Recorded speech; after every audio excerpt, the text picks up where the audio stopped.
Imagine stepping into a really high containment wet lab. Oh, yeah, the really intense ones. Right. And you are looking at this massive robotic array. It's screening thousands of chemical compounds just to find one single life-saving drug. Which is incredibly tedious work. Exactly.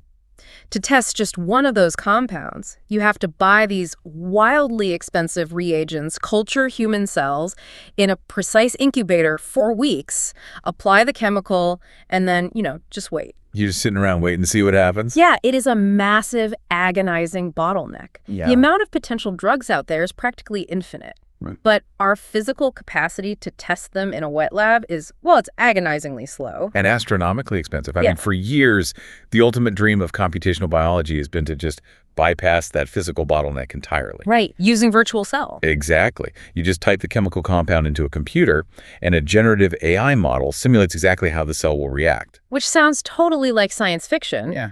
But the architecture to do this is actually already being deployed, right? It is, yeah. But the problem is, we're running into this really frustrating glitch in the matrix, so to speak. Glitch? Like what? So when you use current state-of-the-art generative AI to create these virtual cells, they produce images that look breathtakingly realistic, like to the human eye. Oh, okay. So the textures and everything are good? Yeah, the textures are perfect. The lighting mimics a real microscope perfectly. Yeah. But structurally, they're often biologically impossible. Wait, really? How so? We are seeing generated cells where the nucleus is floating completely outside of the cytoplasm membrane. Oh, wow. Which in the physical world means what? It means the cell has been entirely obliterated. Right. Okay, so the model has basically learned how to paint a pretty picture, but it completely failed to learn the literal laws of physics. Yeah, or the laws of biology, exactly. And that massive disconnect is the central focus of our deep dive today. We are unpacking a fascinating paper from researchers at Stanford. Yeah, it's titled CellFluxRL, Biologically Constrained Virtual Cell Modeling via Reinforcement Learning. Such a mouthful, but this research represents a massive pivot in how we train computational models for biology. It really does. It's forcing the AI to respect physical constraints, so these virtual cells can actually be used for real drug discovery. Right. So to really grasp what Stanford accomplished here, we need to look at the baseline model they're trying to fix first. Yeah, the base model is called CellFlux. It's an image-based virtual cell model. And CellFlux is built on a framework called flow matching, right? Exactly. Flow matching has become super popular for handling unpaired data. Unpaired data meaning what exactly in this context? Well, in biological imaging, you just cannot take a picture of the exact same cell before and after applying a drug. Oh, because preparing the cell for the microscope usually kills it, right? Right. You have to fix and stain it, which kills the cell. Mm. So you're left with two completely separate data sets. One batch of unperturbed control cells and a totally separate batch of drug-treated cells. Exactly. And flow matching tackles this by learning a continuous velocity field. A velocity field. Yeah, it basically calculates this smooth mathematical trajectory that transports the probability distribution of the control cells directly into the distribution of the perturbed cells. Okay, and because it conditions the model on images from the same experimental batch, it actually isolates the real biological effect of the drug. Yeah, it ignores technical artifacts. Like Yeah. if the fluorescent staining was, a bit too intense that day. Or the lighting was just slightly off. Right. The flow matching model minimizes a pixel-level loss function to make sure the final output matches the target distribution. But that pixel-level focus is exactly where the whole illusion breaks down. It really reminds me of an AI trying to paint a landscape, pixel by pixel. Oh, that's a great analogy. Right, like it might perfectly replicate the texture of red bricks on a house, and the color of the roof might be totally photorealistic. But it doesn't understand the structure. Exactly. Because the AI only operates on visual patterns and has no underlying mathematical concept of gravity, it paints the brick chimney floating 10 feet in the air above the roof. Which is exactly what's happening here. The biological equivalent of that floating chimney is the floating nucleus. It passes the eye test, but fails reality. Right. The base CellFlux model is highly successful locally.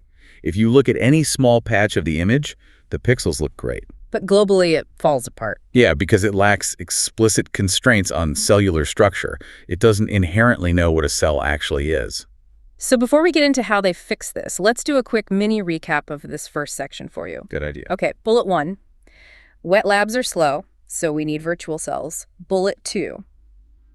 Current models use flow matching to map healthy cells to treated cells. And bullet 3, flow matching is pixel perfect, but biologically blind. Hence, the floating nucleus. Exactly. And that leads to a question for you, the listener, to think about. Have you ever trusted a piece of data just because it looked perfectly clean on the surface, only to realize later it defied basic logic? It is a dangerous trap, especially in clinical settings. You definitely cannot screen cancer drugs on virtual cells that don't obey the laws of physics. So how did the Stanford team solve this? Well, they realized they couldn't just tweak the flow matching architecture. They had to explicitly write down the rules of biology and actively grade the AI on them. They became the building inspectors. Exactly. They developed 7 biologically meaningful evaluators. Thinking back to that house analogy, it's like sending an inspector in to check 3 major things: the function of the systems, the structural integrity of the walls, and the overall stats of the property. That's a perfect way to break it down. So let's look at that first pillar. Function. Okay, function. How do they measure that? They use the drug's mode of action, or MOA. A drug's MOA defines the specific cellular mechanism it targets. Like whether it stops DNA replication or something? Exactly. Or if it disrupts the actin cytoskeleton. To enforce this, they use a pre-trained MOA classifier. So when the generative model spits out a virtual cell, this classifier analyzes the image. Yeah, it outputs a probability vector. It calculates how likely it is that the generated cell actually shows the specific biological effects for that drug. Oh, so the model gets a math reward based on how well it matches the true mode of action. Precisely. That ensures the drug is actually doing what it's supposed to do. Okay, so that's function. What about the second pillar, structural integrity? This must be where they attack the floating nucleus problem. Oh, absolutely. They use an external segmentation tool called CellPose for this. I've heard of CellPose. How strict is the penalty here? It is absolute. CellPose generates highly accurate spatial masks around both the nucleus and the cytoplasm. Okay. And the researchers put in this a nucleus and cytoplasm reward. It calculates the area of the generated nucleus mask and checks its intersection with the cytoplasm mask. And if it's not totally inside? If the nucleus is not 100% contained within the cytoplasm, the model gets heavily penalized. Wow. So it forces spatial consistency. What else falls under structure? Nuclear roundness. Using the perimeter and area of the generated nucleus, they calculate how smooth or jagged the structure is. And then compare that to real drug data. Exactly. They compare that mathematical output to the known distribution for the specific drug. That roundness metric is super crucial, especially when you look at the case studies in the paper. Oh, definitely. Like the paper points out that if you treat a human breast cancer cell with a microtubule destabilizer, dimacalcine, I think it was. Yep, to McCall's sign. Right. The real-world reaction is that the nucleus becomes highly fragmented and irregular. It fails to form a proper spindle. Contrast that with DNA-damaging drugs like cisplatin or etoposide. Right. Those trigger totally different morphological signatures, like distinct swelling or condensation. Exactly. So the roundness reward forces the AI to respect these drug-specific realities instead of just lazily drawing a perfect circle every time. Just to satisfy the pixel loss. Okay, that makes sense. And what was the third pillar of evaluators? Morphological statistics. This stops the generative model from hallucinating. Hallucinating, like seeing things that aren't there. Yeah, they track 4 metrics: max nucleus size, max cytoplasm size, and the overall count of both nuclei and cytoplasms. Oh, I see. Because generative models have a tendency to just invent objects if they aren't constrained. Exactly. An AI might generate a perfect cell with a Dimicolson fragmentation, but then might generate 15 of those cells in a frame where only 3 should survive. Because the drug is so toxic, or maybe it makes them the size of a pinhead just to fit them all in. Right. By anchoring these stats against the real mean and standard deviation, the inspector ensures the scale matches reality. Okay, let's do another quick recap for you. Bullet 1, function ensures the drug's effect is visible. Bullet 2, structure stops floating nuclei. And bullet 3, stats ensure the correct size and quantity of the cells. Perfect. So, question for you to ponder. Which of these 3 pillars do you think is the hardest for an AI to learn just by looking at pictures? That's a great question, because taking these 7 constraints and actually putting them into the algorithm is a massive hurdle. Why is it such a hurdle? Well, biological constraints like checking a CellPose mask or calculating roundness, they're entirely non-differentiable. Meaning standard neural network training won't work. Exactly. Normally we use backpropagation. You calculate a loss function, take the derivative, and smoothly adjust the network's weights. Right, you trace backwards. But you can't take the derivative of a simple yes or no rule like, is the nucleus inside? Right. It creates a sharp, discontinuous mathematical cliff. Standard backprop just braced down. So how did they train it then? They had to pivot to reinforcement learning, or RL. They treat the flow matching model as an agent, and those 7 evaluators are the environment giving reward signals. Oh, that makes sense. And they use a specific algorithm for this, right? Diffusion NFT. Yep. It's a state-of-the-art online RL algorithm designed specifically for diffusion and flow matching models. Watching this algorithm interleave its phases is super fascinating. It really is. It has 2 distinct phases. First is the sampling phase. Where it basically throws ideas at the wall, right? It takes a control image and a drug condition and generates a whole batch of candidate images. Exactly. And then those 7 reward models score every single image in that batch. And after they are scored, the training phase kicks in. Right. Diffusion NFT sorts them. It separates the high-reward positive samples from the low-reward negative samples. And since it can't use standard gradient descent, it uses what? A contrastive update mechanism? Yes, a contrastive update.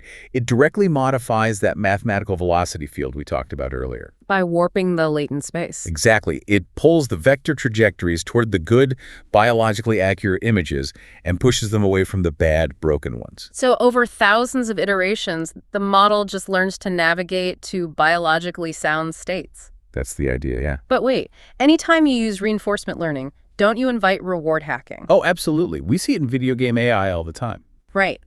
If the model knows it gets a huge reward just for ensuring the nucleus is inside the cytoplasm, what stops it from generating a massive, featureless cytoplasm blob? Just covering the whole image. Yeah. It would technically ace the structural test, but it would be a totally useless blob. How do they leash the model to prevent that? They use something called KL divergence regularization. Okay, break that down for me. So we have 2 models during training. The original pre-trained CellFlux model, which we call the reference policy, and the new RL updating model, the active policy. And the reference policy already knows how to make photorealistic textures. Exactly. The KL divergence mathematically measures the difference between the probability distributions of these 2 policies. So by adding this divergence as a penalty, you force the active policy to maximize biological rewards while staying visually close to the original model. Yes. It acts as an anchor. It tells the AI to optimize the plumbing and the walls, but prohibits it from changing the architectural style it already mastered. That's spot on. And the paper has a deep sensitivity analysis on the weight of this KL divergence. They call it the beta parameter. And it's a super delicate trade-off, right? If you set the beta parameter too high, making the leash too tight, what happens? The model ignores the biological rewards completely to keep visual fidelity. You end up right back with floating nuclei. And if you tune beta too low, the leash drops. Yep, the model aggressively chases the biological rewards, ignores the KL penalty, and the visual quality degrades into those abstract blob shapes. Right, it just games the system, so finding that exact optimal beta weight is the secret sauce. It really is. It allows the contrastive update to shift the biology without shattering the realism. Okay, time for recap number 3. Bullet 1, RL scores generated cells. Bullet 2, contrastive learning pushes toward good cells and away from bad ones. And bullet 3, KL divergence prevents the AI from cheating the test. So listener, if you were designing the system, how would you balance the strict rules of biology with the creative freedom of a generative AI? Think about that beta parameter. It's a tough balance. But once that balance is struck, they deploy these evaluators during inference too. Inference meaning when a scientist is actually using the model to test new drugs. Exactly. They call this test time scaling, using a best of n strategy. Best of n. So instead of generating just one image, the system generates a batch of candidate images. Yeah, say 4 or 8 distinct virtual cells. It runs all of them through the 7 reward evaluators on the fly and outputs the one with the highest score. Wait, on the surface, isn't that just brute forcing the problem? You roll the dice more times, you get a better result. It looks that way. But the true genius is how test time scaling interacts with the reinforcement learning fine-tuning. How so? If you apply best of n to the base CellFlux model, you're rolling a loaded die that heavily favors 1s and 2s. So you'd have to generate an enormous number of candidates to randomly stumble on one that passes all 7 rules. Which is computationally ruinous. But because the RL training permanently warped the velocity field, the baseline distribution is fundamentally shifted. The die is now loaded to roll 5s and 6s. Exactly. So when you generate just 4 candidate images from the RL trained model, the baseline quality is already so high that picking the best of the 4 gives you an incredibly robust simulation. The paper even proves mathematically that the RL model scales way more efficiently than the base model. And the empirical results on real-world datasets confirm it. They tested this on the BBBC 021 dataset. That's a massive benchmark dataset, right? It's huge. Nearly 100,000 images of MCF7 human breast cancer cells treated with 38 different compounds. Wow. And the performance gap between CellFluxRL and prior baselines like FENDIF and MPA is staggering. It really completely outperformed them. What I find so compelling is how this challenges the AI community's obsession with purely generative metrics. Like FID and KID scores. Exactly. For years, models were judged almost exclusively on FID and KID scores, which just measure how closely the generated pixels match real images. People push those scores to the absolute limit for photorealism. But CellFluxRL maintain highly competitive FID and KID scores. The images still look real, but it also drastically improved the biology. It decoupled visual realism from biological accuracy. You don't have to sacrifice one for the other. And to definitively prove that you need all 7 biological constraints, they did an ablation study, right? Yes. An ablation study is where you systematically disable components of your architecture to isolate their individual impact. So they trained versions of the model, optimizing only one reward at a time. Right. Like only rewarding correct nuclear roundness or only rewarding mode of action. And the results really highlight how complex biology is. When they optimize for a single reward, only that specific metric improved. The rest of the cellular structure just collapsed. Like if you only care about roundness, you get perfectly round nuclei floating totally outside the cytoplasm. Exactly. You absolutely need the comprehensive weight of all 7 evaluators working together. You can't build a stable house if the inspector only checks the plumbing and ignores a cracked foundation. Beautifully said. Now, running these evaluators during test time scaling isn't cheap. Compute is not free. Generating multiple candidates for every virtual cell takes a lot of GPU resources. It does. But contextualize that compute cost against the alternative. Oh, spending millions on wet lab reagents, maintaining sensitive cultures, burning months of human labor just to rule out a single compound. Right. The economics overwhelmingly favor the algorithms. Let's do our final quick recap. Bullet 1, best of N selection boosts quality at test time. Bullet 2, RL makes the scaling highly efficient. And bullet 3, ablation proves you need all 7 rewards working together. So, knowing that the model gets better simply by generating more options to choose from, how much computing power do you think is justified to get the perfect virtual cell? I mean, when you step back and look at the broader implications, this paper is a massive paradigm shift, far beyond just computational biology. We are totally moving out of the era where generative models are judged solely on fooling the human eye. We are demanding that these architectures become physically grounded. The pipeline developed here, taking a flow matching base, integrating an online RL loop, and guiding it with strict physical rewards, it's a universal blueprint. Think about material science. Generative AI is being used to discover new crystalline structures or lightweight alloys, And those structures absolutely must obey the laws of thermodynamics. which are non-differentiable. Or consider medical imaging. And AI generating synthetic MRI scans to train diagnostic tools must rigorously obey human anatomy. Right. Any field governed by inflexible physical rules can adopt this framework. It forces their models out of the latent space and into reality. It redefines scientific simulation completely. It really does. But it also leaves us with a provocative frontier to consider. The paper explicitly points out a limitation. All 7 of these biological rewards were manually engineered by human experts. Right. The building inspector's checklist was written by human scientists who already knew the biology. But the researchers note that the next evolutionary step is automating the constraints themselves. Which is wild to think about. Deploying large language models to systematically read decades of scientific literature. Synthesizing the textbooks and autonomously writing their own reward functions. You'd have an LLM parsing PubMed to understand how a novel drug interacts with a protein, and then automatically generating the code to build a new reward model. An AI that learns the rules of physics by reading our research, writes the grading rubric for the generative model, and then simulates the perfectly accurate virtual cells to discover new drugs. It's incredible. It is. But if that automated pipeline becomes a reality, what is the future role of the human scientist in the lab? Are we destined to just become like mere supervisors of algorithms that test a million compounds an hour? That's the big question. We started this discussion trapped in the agonizing bottleneck of the wet lab, Right. staring at petri ditches, waiting weeks for a chemical reaction. With frameworks like CellFluxRL, the X-ray machine for the virtual world is finally being calibrated to show us biological truth rather than just a pretty picture. The bottleneck is breaking. So think about the implications of that as you go about your day. Thanks for joining us on this deep dive.